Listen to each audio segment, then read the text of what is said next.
ഗാന്ധി ജയന്തി പ്രസംഗം. ബഹുമാനപ്പെട്ട പ്രിൻസിപ്പൽ, അധ്യാപകർ, എൻ്റെ പ്രിയ കൂട്ടുകാരെ, നിങ്ങൾക്കേവർക്കും എൻ്റെ നമസ്കാരം.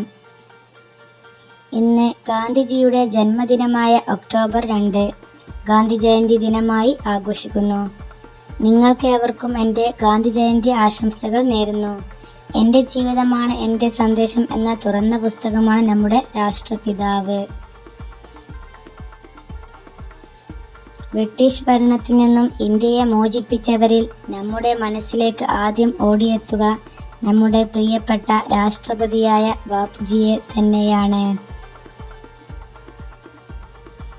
അദ്ദേഹം ഒരു മികച്ച ദേശസ്നേഹിയായിരുന്നു.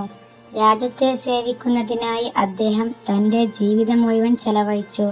ബ്രിട്ടീഷ് ഭരണത്തിൽ നിന്ന് അദ്ദേഹം ഇന്ത്യക്കാർക്ക് സ്വാതന്ത്ര്യം ലഭിച്ചത് അവരുടെ കഠിനമായ പരിശ്രമം കൊണ്ടാണ്.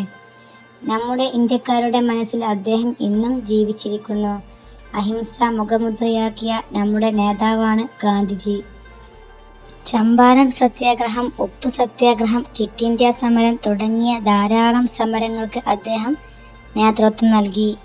1948 ജനുവരി 30 നാഥുറാം വിനായക് ഗോഡ്സെയുടെ കൈകളാൽ അദ്ദേഹം രക്തസാക്ഷിയായി. ഗാന്ധിജിയുടെ സത്യത്തിൻ്റെയും പാത നമ്മൾ എപ്പോഴും പിന്തുടരണം. ഗാന്ധി ജയന്തിയായി ഇന്ന് നാം ആഘോഷിക്കുമ്പോൾ ഗാന്ധിജി നമുക്ക് പകർന്ന സത്യം, അഹിംസ തുടങ്ങിയ മൂല്യങ്ങൾ നമുക്ക് പ്രാവർത്തികമാക്കാം.